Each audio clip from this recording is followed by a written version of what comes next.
I'm Christina Rea, and welcome to Breaking Out of Breaking In, a practical filmmaking podcast about taking your creative career into your own hands and making great work that gets seen without playing the Hollywood game. Or at least while changing the rules. Hi, I'm Brie Castellini, your other co-host, and today we're breaking down problematic faves, and who knows, we may even get into cancel culture. If you'd like to suggest an upcoming topic, send us a compliment, ask us a question, or otherwise get in touch, you can hit us up on Twitter or Instagram at BreakingOutPod, or via email breakingoutofbreakinginpod@gmail.com. And if you want deeper dives into everything that we cover on this podcast, subscribe to our Patreon at patreon.com/breakingoutpod. For just $3 a month, you'll get bonus content like templates, curated learnings, and custom infographics. And for $10 a month, you'll get that, a sticker, and a shout out at the end of each episode. So definitely get on board if you haven't already. So, Christina, who would you consider to be your most problematic fave? It would have to be Joss Whedon, for sure. Buffy the Vampire Slayer was a favorite in childhood, and then, really, really a favorite when I was a teenager.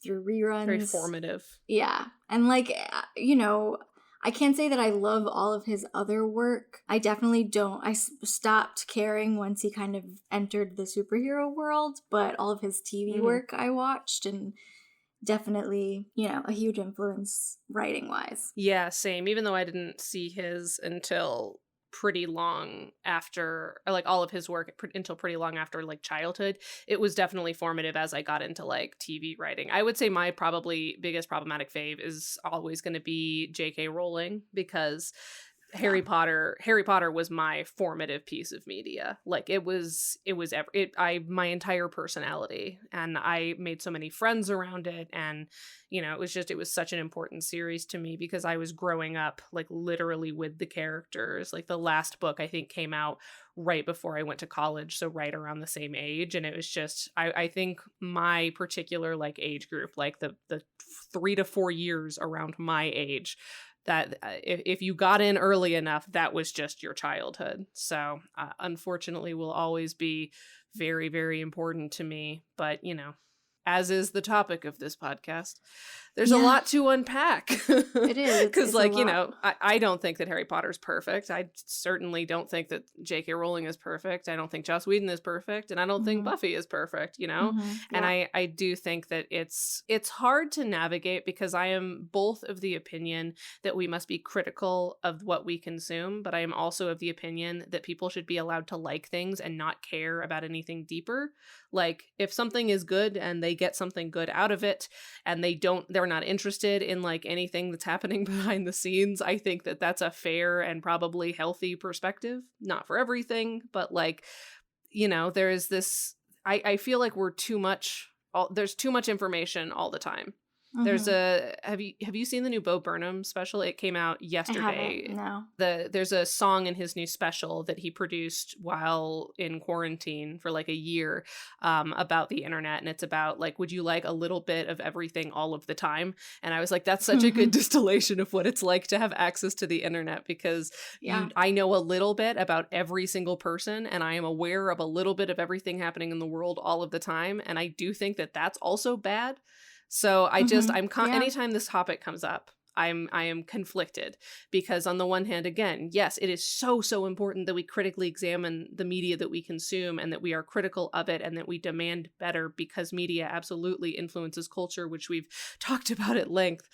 And also, I don't think I need to know about every little infraction that everyone commits. And I hate this war zone that the internet has become, where we're just waiting for people to fail. And in many ways, we're setting them up to fail. And because we want to both feel, better than them. I know that it's not preferred pronouns. It's just pronouns. But also it's, I find that that's a really bad mindset to be in, because it's just everyone is constantly tense about everything and you can't just enjoy things uncritically. And then it becomes this whole ethical debate about are you a good person if you watch Annie Hall because it was formative? Are you a good person if you still have your old Harry Potter books, Right.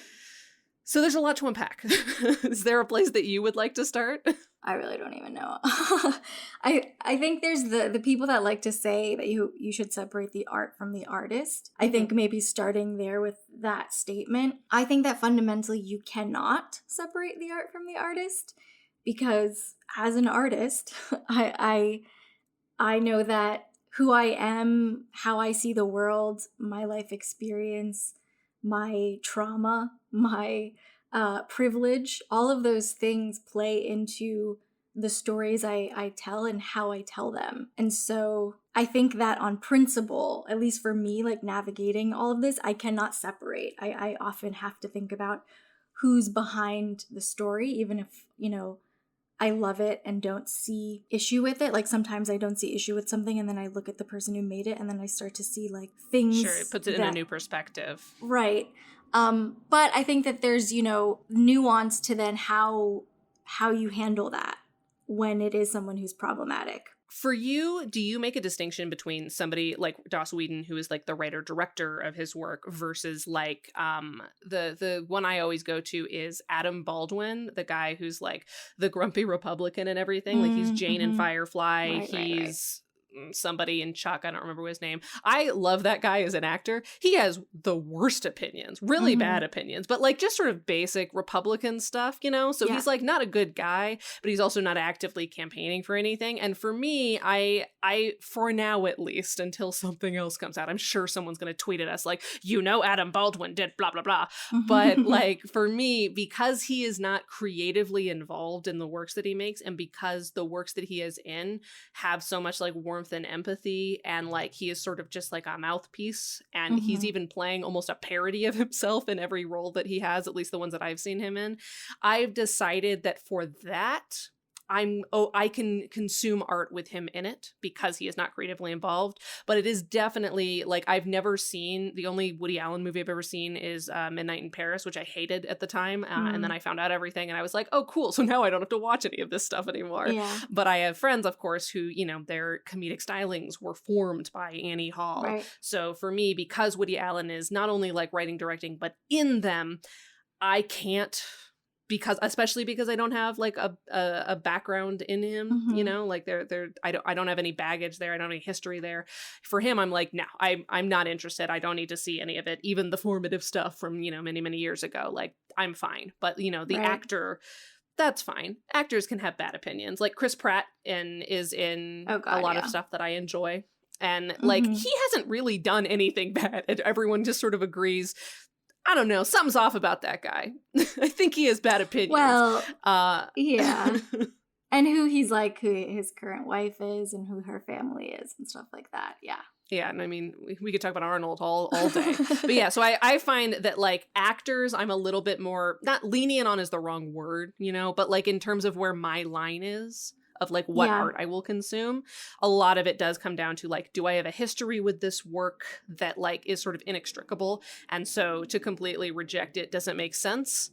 Or is this person actually like creatively involved, or are they just sort of a part of someone else's world that I don't find altogether objectionable? So those are my main lines right now. I'm drawing new ones all the time. The world is very complicated and it sucks. Yeah, so it is complicated because I would say that I mostly agree with you.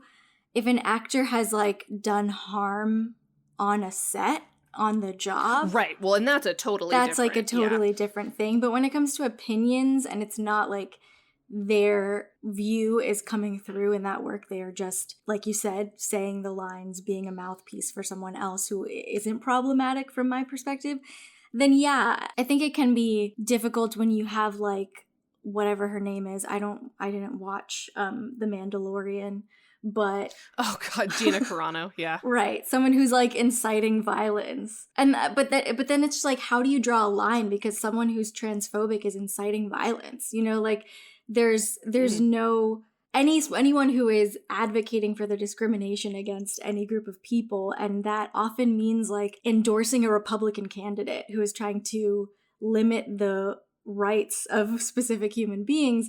Like from my perspective, they're inciting violence, right? But then it's like, there's no way you could possibly ever draw a line. It's complicated, I think, because money is on the line, and like things when it's someone who's just like a side character in something, sure, I think that I can consume that and overlook that. I think it's much more complicated when they're the lead, because if that thing makes money, then they keep getting cast and they keep making money and they keep getting to work in this industry and getting to sort of have the like benefit of being in a project that's maybe empathetic and is like the opposite of their views, but they're taking that role from someone who actually lives those views potentially, you know? And so it's like, it's a very complicated thing. I mean, I think that's a good point. I think that that's something we should say early on, is that I think that a lot of the sort of bemoaning of cancel culture forgets that the victims of these bad, talented people may have also been talented themselves. And even if they weren't, like, why are we not thinking of them? Why are we only thinking of like, well, I like this artist and I wish they could keep making art, versus like, they did real harm. They are not owed this career, and there's plenty of content. Go listen to something else. Like, look at how many female comedians Louis C.K. prevented from having any kind of career, because that's exactly the one I was thinking of. Yeah. And I mean, like, how many people said no to Weinstein? How many, you know, like, we don't know who these we people could aren't have. Special. Even, you know, even Joss Whedon, who has made some of the most formative works in, you know, our generation, like, he is not unique. There are plenty of unproblematic people who are making just as interesting of work without causing as much harm. So like, it's fine. Right. And he's had a long career. I think the thing is that makes it hard about film and TV, unlike, you know, authors or even musicians, is that there's a whole team of people who have gone into making a thing, and they've worked hard, they've put in their talent, and boycotting something because of the one person is hard. I think, you know, it's very complicated.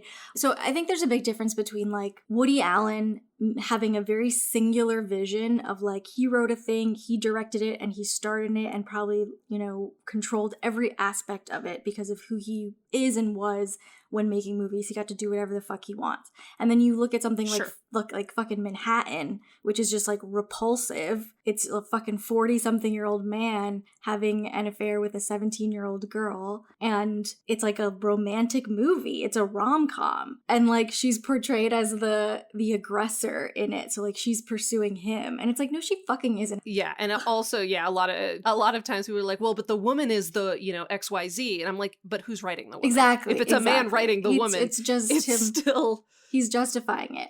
And like in real life, Woody Allen hit on the real 17-year-old actress, and she was like, no.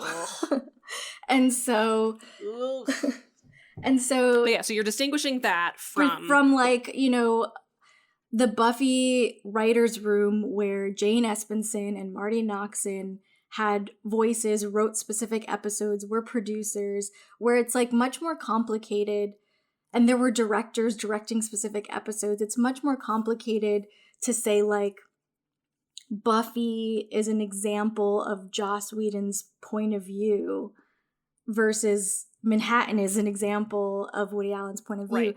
And that's not to say that like I'm saying that I'm gonna go support Joss Whedon, but I'm not gonna support Woody Allen, because in fact I don't support either of them. And like when it comes to Joss Whedon making a new movie, I wouldn't watch it. I wouldn't put my money into it.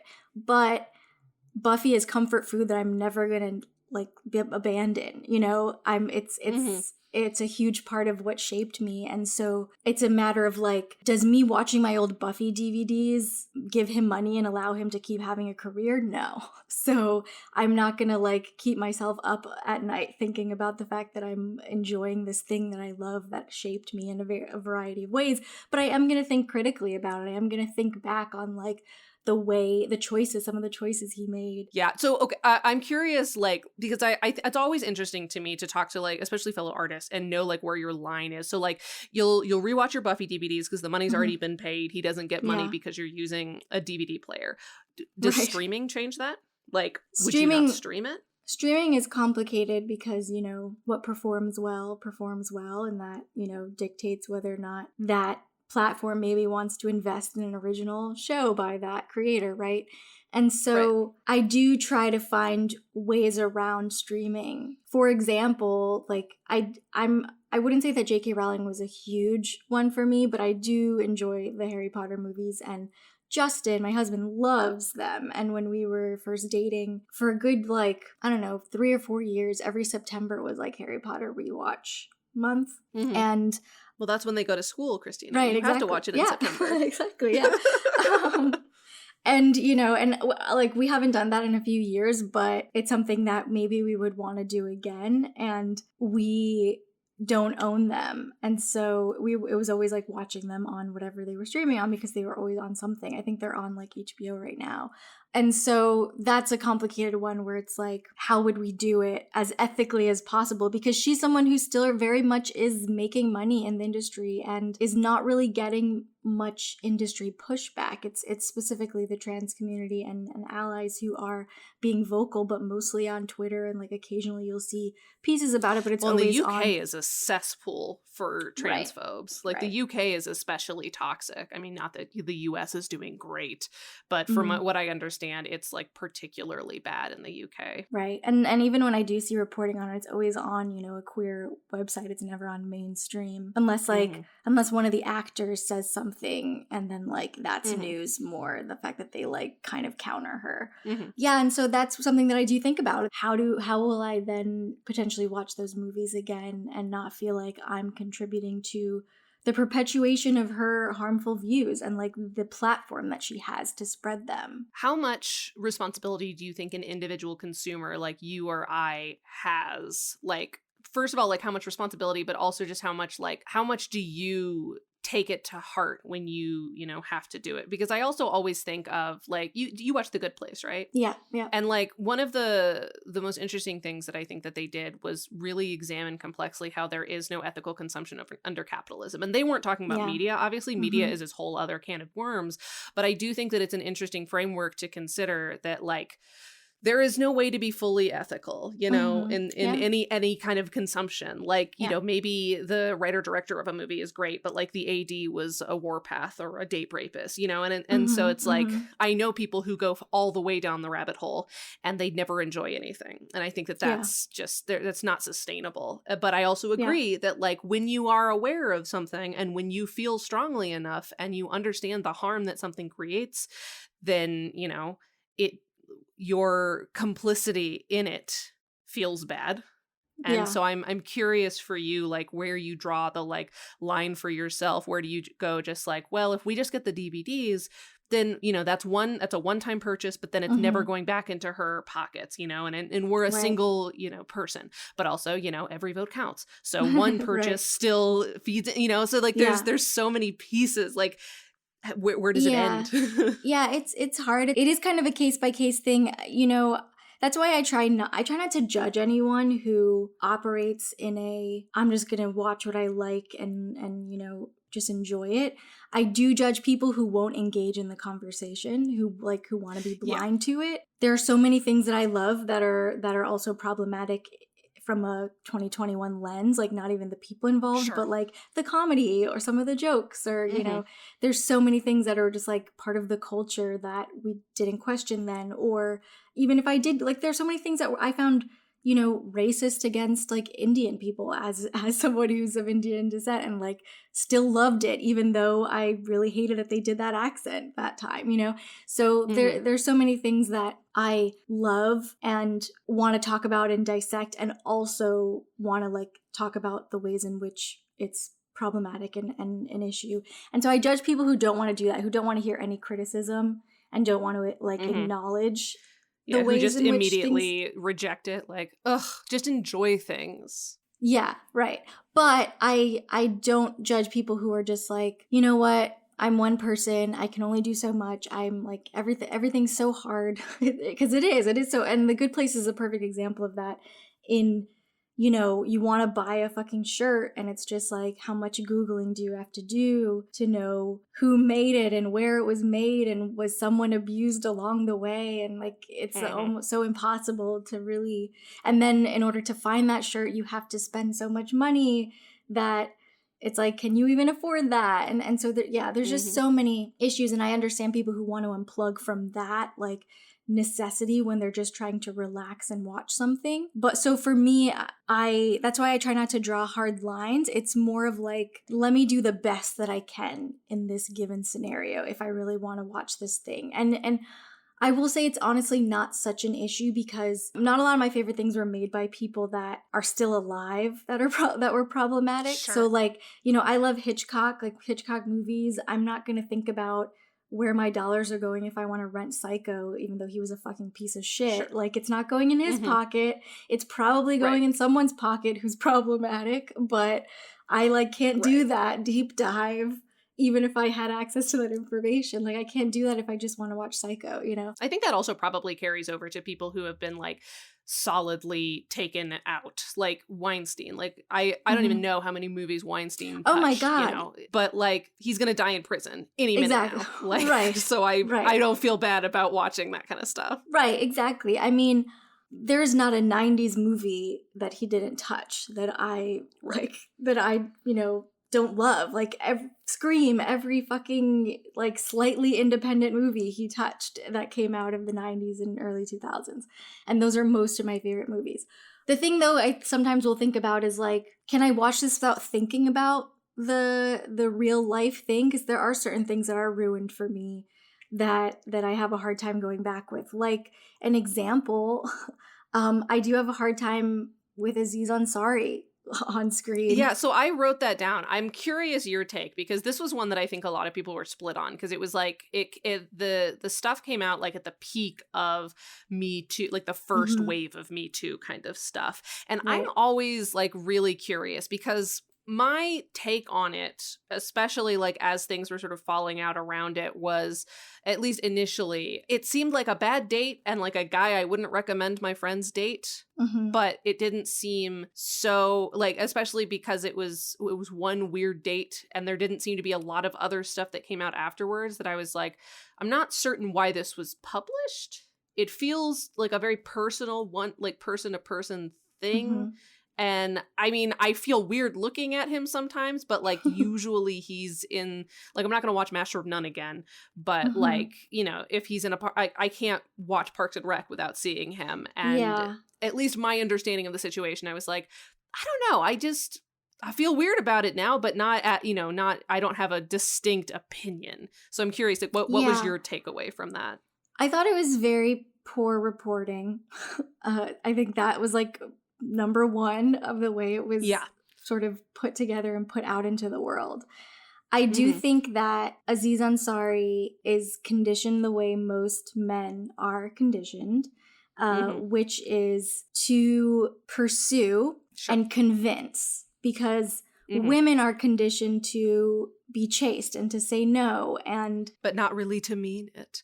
Right, exactly. When her mouth says no, but her eyes say yes. And like, you can't always fault men for that because that is like, some women do behave that way because that's how we've been taught to behave. God forbid we enjoy sex and dating. This is why I think like culturally we need to get to a point where most men can admit that they've done something like this. And that we as a society don't label them all as like rapists and write them off, but instead say like, why is this the case that so many dates result in women feeling like they had been forced, they had no other choice, even though no one was like holding them down and saying and forcing themselves on them? Like, why is this a situation where men so often think that they just had like a normal sexual encounter that was just like didn't work out, and women are saying that they had been raped or that it was not, they it just like it was a coercive situation, and that we have to get to. And so I think it made me feel icky because like she was saying slow down and then he was like pulling his dick out, and like that kind of stuff is manipulative, and I think there is a layer of like knowing what you're doing to get what you want, but I also don't know that he believed she didn't want to do that. Like when that came out, I had a lot of interesting conversations with men, including my husband, and with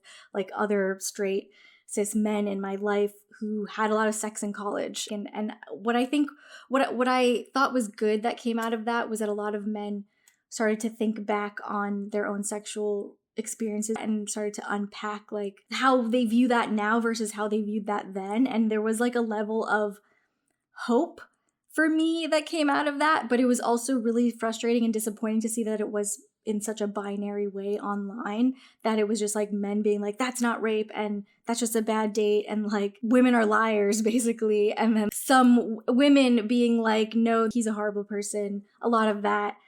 Without it being this more nuanced discussion of, can we talk about conditioning? Can we talk about society? Can we talk about gender roles? Can we talk about why this is all fucking bullshit and we should like destigmatize women wanting and enjoying sex, and we should teach men that consent matters and that no does not mean yes, and all of these things that I wanted to see happen never happened. And so on the other side of that, I wish he had addressed it more. I wish he had talked about conditioning. I wish he had acknowledged that he did do something that this woman deemed wrong. He more was like, she misinterpreted, and like, we have different points of view on what that was. And even his comedy special when he came back, which I did watch because I was curious if he would address it, he didn't really, and like not in an owning kind of way. And I feel like that could have been an example for men, but it's hard because he's also a man of color, and it's like, when we talk about these cases, so often men of color who did something not on the job at all, but like in their personal life, their careers tend to be ruined. And then like white men who do things repeatedly on the job and off the job and everywhere else. Yeah, and exactly. And they get to come back. They get to like take a year or two, like a Louis C.K. situation. Fucking Mel Gibson is making another new movie. Like, oh my when God, are we going to say, hey, there's definitely another older actor who can say words that we can put in stuff? Yeah, exactly. So I don't like boycott him, but it does make me feel icky because the characters he's played have been incredibly problematic and have like perpetuated sort of nice guy entitlement, which is just like beyond irritating. I really hated the second season of Master of None, and just it felt such a just like guy fantasy and writing of a woman that was just so terribly done that I wasn't looking forward to another season even before that story came out. And then that story came out and it was like just kind of made me want to write him off, because I was already kind of like, I'm not into your art because you're just such a fucking guy writing women as the way you want them to be for your own like masturbatory nonsense. And so like it's not like he was a favorite that I'm missing out on. And I would watch I would watch Parks and Rec on streaming and like not feel like, oh my God, again, I'm not boycotting him, but someone like Casey Affleck, I don't watch any of his movies. Oh yeah, no. I'm not like, I wasn't a fan before, but he makes a lot of like Oscar baity type movies, and so every fucking Oscar season when he has a movie, people are talking about it, and I'm like, I'll never watch this. So there's going to be a whole like batch of award-winning movies or award-nominated movies that have like really good other actors in them that I'm just never going to see because I refuse to support him and his career. Yeah. I the reason that I bring Aziz Ansari up, because he was also never like a huge favorite of mine. Like, I liked a lot of his early stand-up, and then I'll be honest, the stand-up he was doing right before all of this came out, like there was like 2 specials that he did that were a lot more, woke, and they were less funny. And I don't know if they're necessarily like, related, but like he did talk a lot more without really a lot of jokes about like, did you know that women are like afraid of being followed? Like, it was stuff that was like fairly straightforward. He was like, guys, we need to talk about this. And then it was so funny when that story came out, and I was like, this is a very weird arc that you're going on, Aziz Ansari. But I think he's a useful sort of starting point for like a lot of cancel culture and like problematic faves, because like it's not a clean cut issue. He is a writer director. He is also an actor. He like did something definitely wrong, but there's also a lot of cultural baggage that we have to unpack around how wrong we find it and like the behavior. And then, there's the misfire apology, which is, it could be a whole genre of podcast conversations just about like, let's analyze the different public apologies from celebrities. I think it's also that particular situation is complicated in that if we were to hear of such stories for every single male famous person, we would have no famous cis men. Exactly. Over the age of 35. Like, I think that culturally, it's changed enough that there may be some younger men who haven't crossed a line like that or made a woman feel that way. But for the most part, we wouldn't have any. And I mean, and like personally, I think that's fine, but because there's enough of them. We had enough men's stories, especially above a certain age. But again, Sure. if only we could talk about the culture and not the The individuals. one guy. Yeah, the one Yeah. guy in some cases. Especially because it is, again, a man of color. And I think like I'm thinking about someone like Nate Parker. I don't know if you are familiar with Nate Parker. I don't think I am. Who's Nate Parker? He's an actor, but he made a film that won, I think, at 2018 Sundance, maybe 2017. Oh, yeah, this guy. Birth of a Nation was the film that won both the grand prize and the audience award at Sundance, whatever year it was. And then the story came out about this woman in his college days. Allegedly, he and two friends raped an unconscious woman. And the story made news because she had also died by suicide later on. And I'm pretty sure his career's over. I think he's been in a couple things, but he went from being like the hot new director who had won both big awards at Sundance, had this big movie coming out, and it very specifically was like a critical movie about race because it was named after Birth of a Nation, which is like one of the earliest movies that's really fucking racist and horrible. Sure. And this was like subverting that. I didn't see it, but that's an example of someone who did something in their past who, you know, as far as I know, there were no other stories to come after college and nothing about being on the job. And he was like 100% canceled, I would say. And then you have white men who like have stories that are from yesterday, not, 20 years ago, and on the job, and like they get to keep working. And that's not to say that I think like Nate Parker shouldn't have suffered any social consequences, but I think like we need to get to the point where white men suffer the same consequences at least. But yeah, we should at least, knock the gavel down evenly. Right. I also, so I'm curious because something that you brought up is something I also wanted to talk about, like it happened 20 years ago and to your knowledge, it hasn't happened since and nothing else came out as a result. So I'm curious for you, like, do you have a general sort of sense of like, is there a statute of limitations for you, especially if like somebody has apologized? Like we should unpack apologies in a little bit, but like I'm curious because like there's plenty of people, I think rape, no rape, never, like go to hell, you can just die. Rape, murder, like nope, that you're done friends. But like for people who used to make problematic comments, let's pick any white male comedian and then if they've apologized at some point, is there like any coming back for that? Is there no coming back from that? Like I have complicated feelings about this. I feel like in some cases people don't want people to apologize, and if they do, their apology gets picked apart, and it's like, well, you're not really sorry because your whole career was like based on this one thing, and now you want to just like keep working like nothing ever happened, but like you perpetuated harm, but they're like, well, I finally understand the like complexities of what I was doing, and I really apologize, and I've made a donation, whatever. Like, do people ever get to move on? Yeah, I think people need to be allowed to grow because that's real. People do grow. I think it's hard when they only address that growth or apologize when they're being called out, when it's been brought to someone's attention.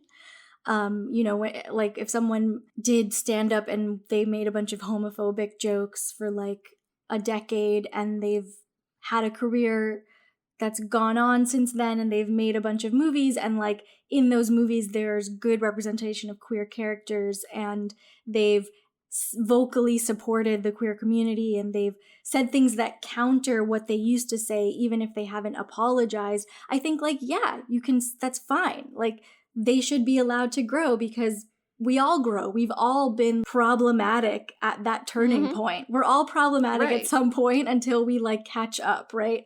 As you said earlier. And so I think that's okay. I question it when it's someone who like continues to perpetuate harm through either actually continuing to say things or but represent I think certain that's things. Different. Right. Or even if they haven't, they've just been silent. Like if they used to say certain things and now they say nothing and then they get called out and they apologize, but they haven't actually done anything to show that they feel differently since then, or view, they have different opinions. And so I think it's, it's complicated. If they're, we should talk about apologies, because I think the way they apologize and what they say, and whether or not they say something like, I apologize if you were offended, as opposed to, right. I'm sorry I'm for sorry what that you felt bad. Right, exactly. The way they apologize and how, like, the specifics of what they say they're going to do better, I think plays Sure. a big role in whether or not I personally feel okay with continuing to support them. Yeah, and I do think, though, it's interesting because you said a couple of times, like, the word show, like they haven't shown that they've, whatever, they haven't made a public declaration one way or another. Because, like, a lot of times celebrities will be like, I've already spoken to, like, the person that you've all unveiled that I was shitty to privately, and, like, we've worked it out, but now the public demands it. And I think that in some cases, I think the public deserves that, but there's also a sense of, like, how much of our need is related to, like, watching famous people, look vulnerable. How much of demanding apologies is not about them making better decisions and being a positively contributing member of society, and how much is it that we're giving them a new opportunity to fail. But I do personally believe that in a lot of cases a public response is necessary, because if you are in the public eye and you make no public response, people who are fans of yours uncritically will go on thinking that, like, well, everyone else is just being sensitive, and they will go on thinking that to not say anything, like, you do have to a certain extent, if you publicly fuck up, or it is made public that you, a public figure, fucked up, I do think that there is a level of responsibility that you have to address that in whatever way makes sense, and then, of course, change behavior. Because I do think that, like, if you don't say anything and you just say stuff privately, like, a lot of people won't see that, and you are going to perpetuate harm by not making a public statement of, like, nope, this is the new line. This is what I say now. This is what my opinion is. Anyone who thinks otherwise, you are not listening to me. If you are a fan of mine, this is my opinion. So get on board. And I do think that is an important facet. I agree. I think that cancel culture is complicated because, I don't think that it really exists, because I don't think anyone ever really gets canceled except for, like, a handful of people of color who, like, do something egregious. Would you consider Harvey Weinstein a victim of cancel culture? But I just reject the title, because it's like, it's consequences, right? And he's not disappeared from the world. Like, we still see him, we can talk about him, we know he exists, we can find out what he's up to if we want to. So it's like, he's serving time for what he did. Yeah, and that's like a literal sense of, like, he broke the law, he was arrested. He can't work because he's in jail and definitely dying any day now. I do think, so I agree that I think cancel culture is largely nonsense. Right. Like, most people who we've canceled are just fine. Like, they still have a following, they're still tweeting, they're still, they still, like, get hired for the most part. It's just, we should be able to talk about the whole of a person. And that's why I think it's just, like, I don't know. I didn't find out that Charlie Chaplin, for instance, was, like, a fucking creeper on 15-year-old girls all the time. And that's something that, like, I took Film 101. I took a whole bunch of film classes, and people talked about him. They talked about his life. We watched a bunch of his movies, what an influence he had. Not once was it brought up that he was a fucking creep. And so, like, I'm not saying we shouldn't have watched all of his movies and talk about the influence that he had, but if we're going to talk about the life that he led, we should have also brought up the fact that he was a fucking creep. So, like, to me, it's just about acknowledging who people are in full, and when someone does something wrong, because they're public figures, talking about that public thing. That, to me, is not cancel culture. Yeah, so I think that the more interesting conversation about cancel culture is happening in digital spaces, like for digital creators. Because I think that there has been a lot of examples of people who get famous faster than they get money, people who have millions of subscribers and who are making a decent living online, but don't have a team. It's largely still them, where, if something happens, are you familiar with ContraPoints? Mm-mm. I think you would like a lot of her videos, but she's a trans YouTuber, like philosopher video essayist, and she was canceled because she was doing a video essay about like the concept of opulence and like, you know, the aesthetic of wealth, and she had a particular trans activist read one of the like quotes, because like a lot of these video essayists will have guest stars like read, you know, quotes from like J.K. Rowling, or like if they're talking about J.K. Rowling or stuff like that, and so like it you know, it just becomes sort of a like low-key collaboration. And so she invites this other trans person to voice like a single line, and then people like who don't like this person because they have their own complicated past in trans issues and like talking about non-binary community, canceled ContraPoints as a result, and then used both that situation and then like a series of receipts that they'd gathered over the course of their life to like completely barrage ContraPoints. Natalie Wynn is her full name, for like everything. And now anytime she sort of appears on social media, there is a contingent of people who are continuously bringing up the same allegations over and over again. And like she is one of the people who made like a big, I think she did like an 1.5 hour long video on cancel culture, which I definitely recommend everyone checks out, because it's, whether or not you agree with her, I think it's an interesting exploration of the topic and of the different ways that it affects people. But like to this day, I still see like anytime she posts a video, there's like a minor trending topic where people are there like, hey, but didn't you hear that she once had like a, you know, non-binary hater like as a actor in one of her pieces, you know, and like over and over and over and over and over again. And things just like add up. Even if you've apologized for one thing, people, you know, who grew up online, who find that like they get status over tearing down other people and like proving, well, I'm a better person because I never did this. And like it's a cycle of abuse that people are like are a part of. And sure, they may have made a mistake at one point, but like the harm of it was so limited and it was far outweighed by the response. And when you are a single person or like a handful of people versus like a big celebrity with a huge team around you, I do think that hits different. And there is no differing of response. There is the same level of vitriol against some of these, you know, single person YouTube channels as there is against a Casey Affleck, you know? Right. And that we have to unpack that's different. Those are fully different situations. Even if like the thing is the infraction is largely the same, or even if it definitely isn't, the reaction is the same. And I think that's bad. I think that we are breeding a community, a culture on the internet where there is no nuance. Like that's a word you used a while back. Like we need to see the person as a whole person.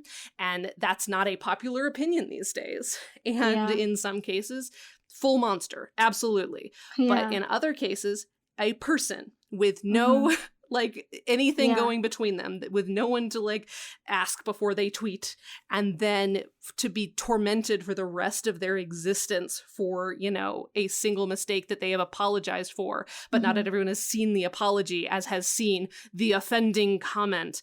And I think that we have to do something about the way, like the nuance being stripped away from absolutely everything. Like the fact that we're not having conversations like this in every situation, and not everyone is taught to think critically about their own sort of like vitriolic response to something bad. Yes, a bad thing happened. Your response has to be like at least on the same plane of existence. But that doesn't exist anymore, because clout is now largely generated by, you know, having the right opinions, having like being on the right side of every ethical dilemma, as if there is a right or wrong side. You know? Yeah. And it scares me every day. Like I'm way more online than you are, and I'm on more platforms, I think, than you are, kind of watching as things go down. And it really scares me that this new generation is growing up in an ecosystem, in a communication ecosystem where there is no nuance. And like, I remember how pissed off people were that there was a picture of Oscar Isaac back in like early Star Wars days, like 2016, there was a picture of Oscar Isaac in one of those out of print shirts. You know, the out of print, the like old book cover t-shirts, basically. He was wearing an Atlas Shrugged shirt. He was wearing like an out of print Atlas Shrugged print shirt, and like Tumblr went insane for like a week. And the response, proportional is the word I've been looking for. That was not a proportional response. And like, I don't pretend to know that if Oscar Isaac is an objectivist or a libertarian or not. I don't care. Yeah. To my knowledge, he's never done anything. He's never acted on it in any meaningful way that affects culture one way or the other.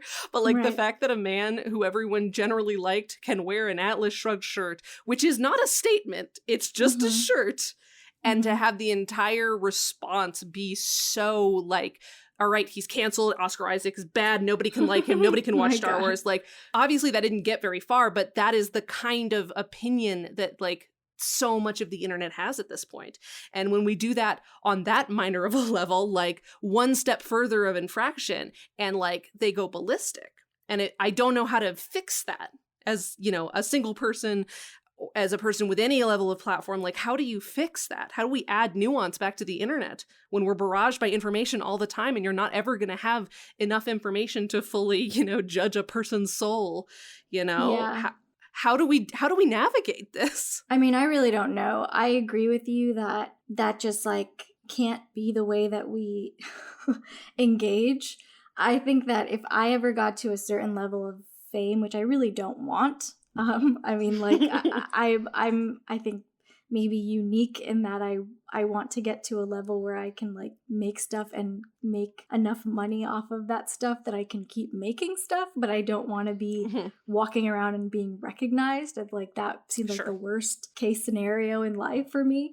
But the point is that I think that I would like get off of social media if I got to a certain level of fame, because I would not be able to handle that. And but we're similar to everything we teach. Like, you have to be on social media when you're trying to build an audience. And so like if you're at a point where you don't have publicists and people that can like shield you from, help you vet. Yeah, exactly. But you're at a certain level of recognition that people are calling you out for things, that mistakes that you've made in the past, that like, how do you balance that? And I don't know. And I think it is scary, because if everyone was documented the way that people who are trying to build an audience document, right, then everyone would have stuff that we could cite from their past. Like, that's just a reality, because we're all conditioned and shaped in the culture that we were born into. And of course, we have different thresholds. Bases. Yeah, exactly. And like different things that we maybe were already sensitive to because of our own identities, that so like mistakes that we personally wouldn't have made, but we would have made other mistakes, right? I don't know how we fix that, because there's so also, many. A proportional response doesn't get you new followers, and I think that's the worst thing that social media has done, is turned like having nuanced conversations about ethics into opportunities to like gain prestige. And so instead of it being, we should have a critical conversation about the way that men date and the way that they are taught to approach sex, and vice versa, the way that we are setting women up to fail and to be in traumatic situations by nature of them not being allowed to be in untraumatic ones. Like, instead of that, we just have like, anyone who watches Parks and Rec is a Nazi. And it's like, wow, okay, I think that maybe we need to take a step back. But then that person is going to get called out. Like the person who says, hey, maybe let's calm down. That person's a bad person. And then like, you'll find one problematic tweet from them in the past. Like, it never ends. I do think that's why it's hard. Like, as much as I want men to acknowledge their own misdeeds so that we can push the culture forward, like that one man that chooses to do it is not going to receive any level of like nuanced response. They're just going to be canceled, right? Like in this sort of loose definition of what that is, even though, you know. So it just means like, if you own up to something before someone else calls you out for it, you're just like setting yourself up pre-canceling yourself. Yeah, exactly. And because there's no way to have this actual conversation online.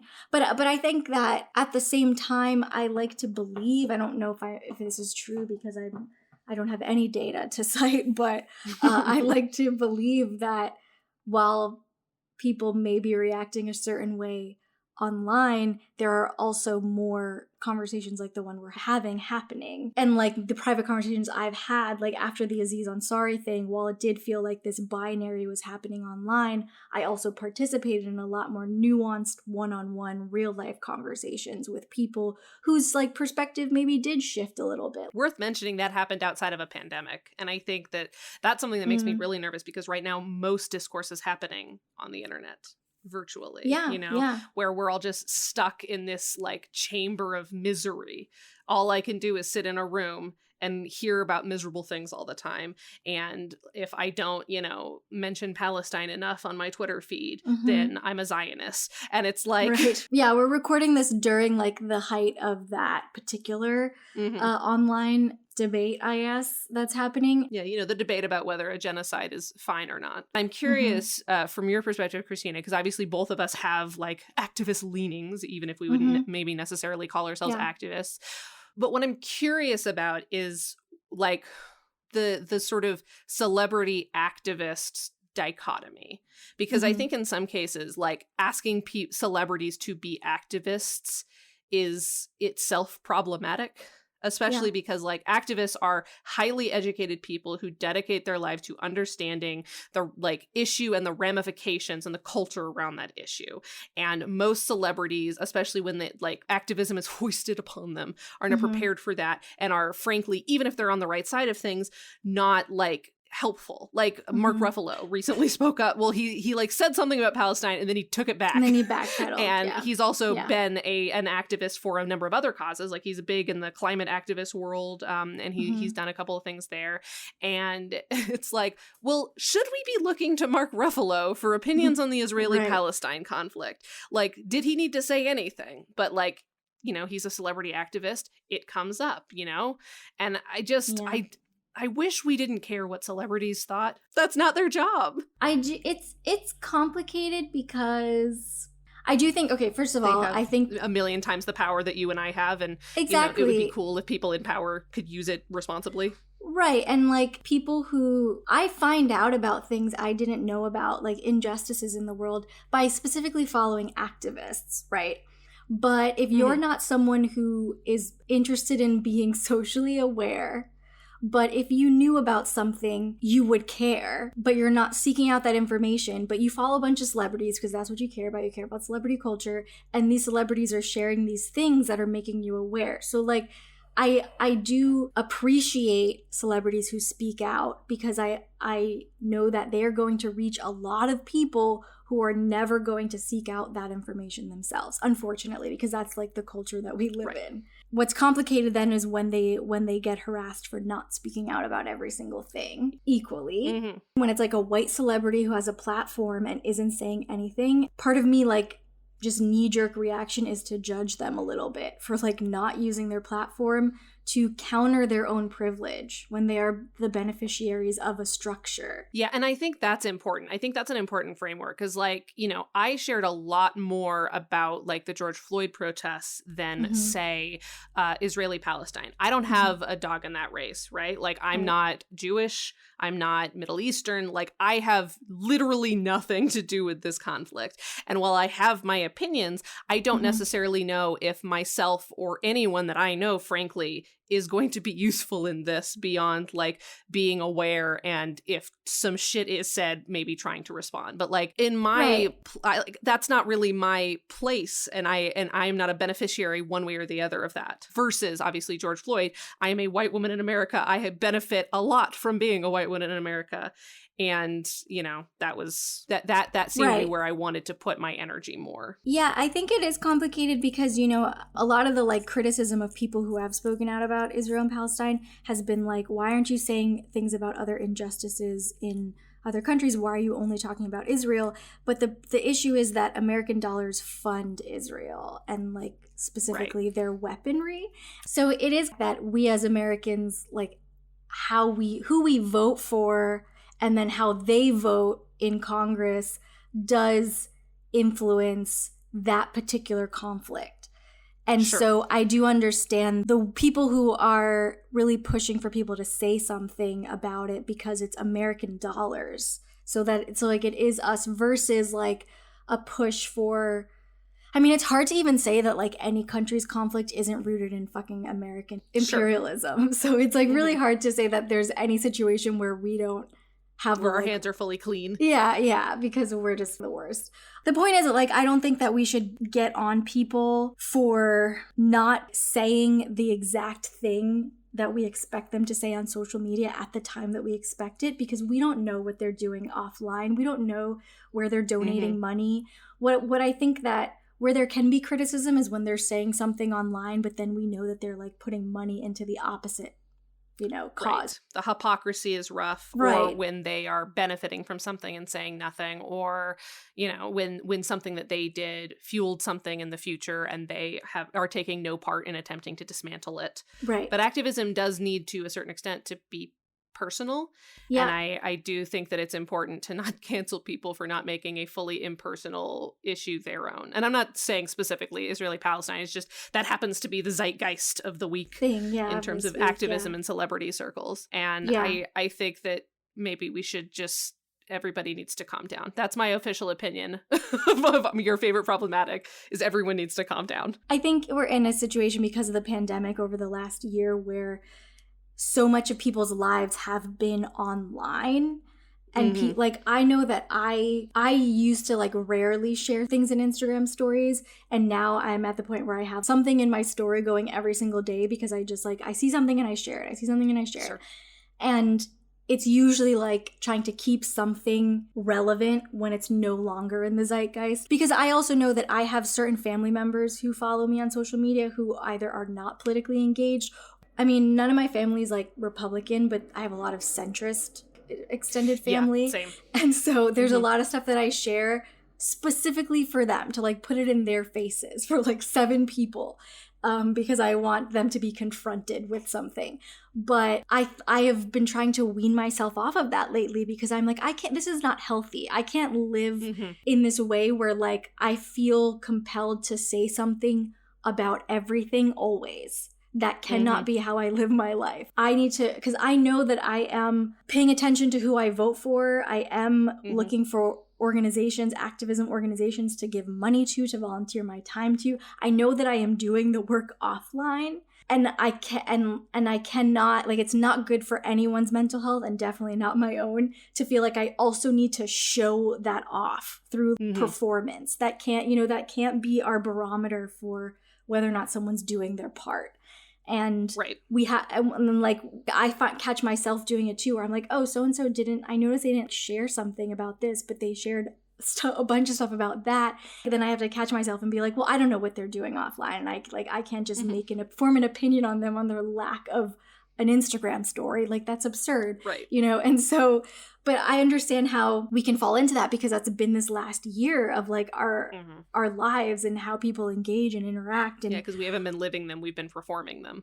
Right, exactly. And so I don't know. It's a balancing act because I'm not gonna like stop amplifying things. Like, it's still very important to amplify things, and we wouldn't be at this moment specifically in Israel-Palestine if it weren't for the amplification of voices who had been silenced before, right? And so especially as they're bombing news buildings. Right, yeah.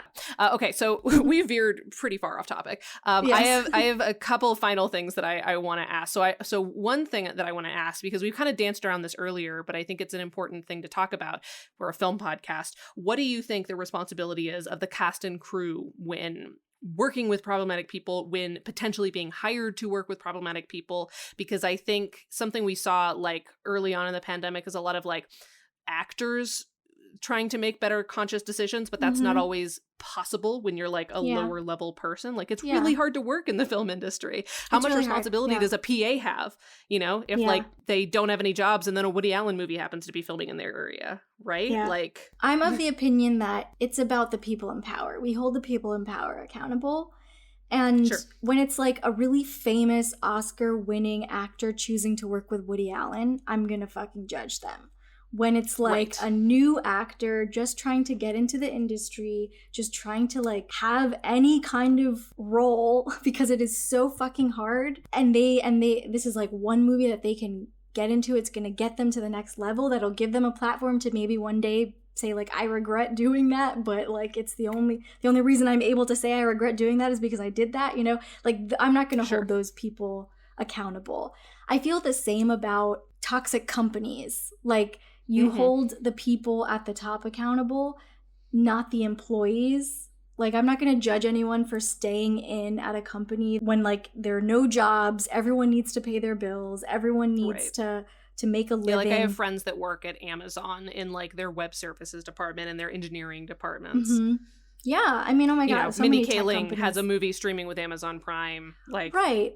It's just like it's so hard because it ends up being like, you know, working within the system to change the system, and it's so hard to change the system. And I don't necessarily believe that you can change the Hollywood machine the same way I don't believe that you can change like American capitalism. Like I don't think that you can change it necessarily by working within it, but like what else are you supposed to do? Like go live in the woods and just like forage and like that's your life. And so I think as artists, it's a lot about weighing the impact and coming to conclusions about like what you can live with, you know? And it's like, will being in this movie or working on this movie have helped change the culture because of the reach it's going to have and the message that it has, even though this person that's part of it is problematic? Like, is that bigger than some money going in their pocket? Because it's going to go in their pocket even if I'm like part of it or not, you know?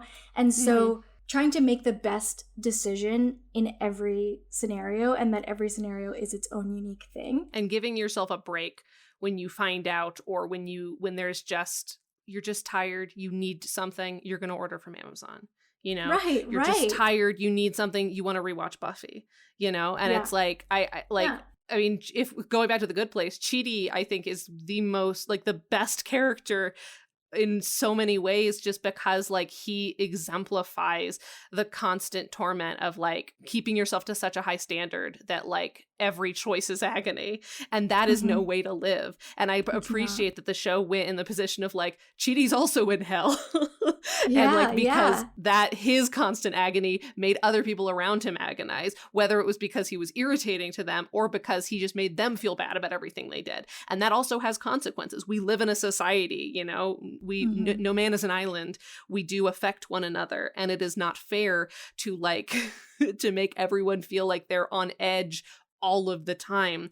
Otherwise they're a bad person. Like that is an unfair precedent for anyone to be set up for, especially in a society as complicated as ours. And I think that our responsibility as individual consumers of art, of anything, is to just make the best decision that we can, be thoughtful, be willing to acknowledge harm and to correct it if you find that you have caused it, and to do your best to live every day more like aware and conscious and like thoughtfully as you did the day before. And that's all anyone can possibly ask of anyone. Yeah, I agree. It's easier said than done, right? Oh, of course. I mean, that's the thing, is it's like, that's why Chidi's so relatable, because like in every moment we could be doing better. Right now, you and I could probably be doing like a million things better. Who knows who manufactured my podcast recording equipment? You know, like the people who purchased it, like the way, you know, whatever, like there's so many things. Zoom.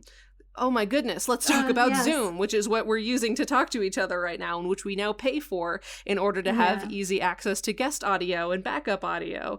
Like, let's talk about Google. We're using Google Docs to like write our scripts and organize our life. Google is a terrifying conglomerate that's definitely going to end the world if Amazon doesn't get there first. As someone who I feel guilty about like little mistakes I made when I was like 5, you know, like that's like, I'm haunted by those moments of mistakes I made before my brain was even fully developed. And I constantly feel like I'm not doing enough, like in every given scenario, 100%. like in the world at large, constantly. That's my feeling. But I'm getting better at forgiving myself and just getting comfortable with trying to just do my best and accepting that my best is my best, you know? And so while I don't think that everyone has the personal responsibility to like boycott and decide like where their lines are. You not everyone has to do that. And not everyone has to have the same lines in order to be good people. Right. But I think that at minimum, just like be willing to have that conversation and grow from it. Like even if it's just a matter of you know, you love this movie. I want to tell you why I find it offensive and like Mhm. you don't shut me down. Like I think that's really Right. where we should be and not have to live in this binary, of course. And unfortunately, so much of the internet is that. It's like either you're a good person or you're a bad person. Either Once you bad, know, always bad. No nuance, yeah, no growth. You either right. come out of the womb perfectly formed or you're nothing. Right, right. It's rough. And I'll admit that a lot of this is like I'm on Tumblr and I tend to be in like the least toxic areas of Tumblr, but like even the least toxic areas of Tumblr, it gets rough. Like it gets so rough. The whiplash is insane. No, I think that this has been a cool conversation. One of the ideas I had for bonus Patreon content for those of you who are considering joining us on Patreon, our very unproblematic Patreon, is I was going to do an infographic at the very least of like some strategies for like mitigating harm when you want to engage with a problematic fave, and the different things that like maybe you could consider if you're like, I feel guilty about watching Buffy. Let's just use that as an example. But I really want to watch it. What are some ways that like maybe I can put better out into the world and still like be allowed to enjoy this thing I enjoy? And so we're gonna maybe put some thoughts around that, and some, you know, articles about, maybe we'll do another talking points infographic about like how to talk to people who want to try to shut down the conversation. Like, just let me enjoy this. Why can't you just enjoy things? It's like, well, I can enjoy them and think critically about them, you know? So like maybe we'll put some of that stuff. So if this is a conversation that you're interested in having with people in your life, perhaps join us on Patreon and we will help you start that. Great. Thanks so much to Kelsey Rauber for our theme music, Kaylee Brown for our podcast art, Ezra Lee for editing this episode, and to all of you for listening. Links to learn more about them, as always, are in our episode description. And thank you to our booby VIPs who are $10 patrons: Shannon Sprengler, Jules Piggott, Rain Bernal, Kelsey Rauber, Jerry Maravilla, Norman Steinberg, and Shayna Rose Woolley. If you would like a name shout out at the end of every episode, please feel free to subscribe at patreon.com/breakingoutpod. You get bonus content and notifications of all of our new episodes dropping every other Thursday. And also, speaking of new episodes, please feel free to rate us 5 stars and write us an actual review, because it does make a big difference. Christina somehow knows every single time that we get a new rating, which we have really, really enjoyed. Thank you so much. But please actually write something, because we love reading what you have to say, good or bad, although I hope it's good. If you want to say something bad to us, say it to us on Twitter. Anyways, next episode, we are going to be covering all of the creative filmmaking cheats that we or people that we know have employed to make filmmaking a little bit cheaper and more accessible to all. So we will see you then.